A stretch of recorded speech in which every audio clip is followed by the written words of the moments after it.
দোকানৰ বাকি খুজি গ্ৰাহকৰ পৰা মাৰ খালে দোকানীয়ে দোকানৰ বাকি বিচৰাৰ বাবে দোকানীৰ মুখত প্ৰচণ্ড ঘোষা গ্ৰাহকৰ নগাঁৱৰ তেলিয়াপানী গাঁৱত সংঘটিত হৈছে এই ঘটনা অভিযোগ অনুসৰি দিলীপ বৰাৰ দোকানৰ পৰা বাকিকৈ সামগ্ৰী ক্ৰয় কৰিছিল ধন বৰাই পুৱাই বাকিৰ ধন বিচাৰোতে দোকানী দিলীপ বৰাক প্ৰহাৰ কৰিলে ধন বৰাই দোকানৰ বাকি বিচাৰাৰ বাবে দোকানী দিলীপ বৰাৰ মুখত প্ৰচণ্ড ঘোষা সোধালে গ্ৰাহক ধন বৰাই এই অভিযোগ এতিয়া উত্থাপন কৰিছে দোকানী দিলীপ বৰাই মই ৰাতিপুৱা দোকানত বহি আছিলোঁ দোকান খুলি জাৰ জাৰ দি পেলাই কিবা বহি আছিলোঁ তো বহি থাকোঁতে সি আহি পেলাই মাতিলে তই বাকী কিমান পাওঁ যিটোৱে মোক মাৰিলে কিমান পাওঁ বোলো ৬,১০০ টকা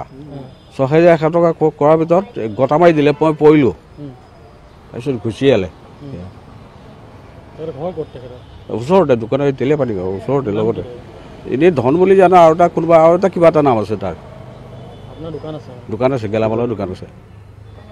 গেলামালৰ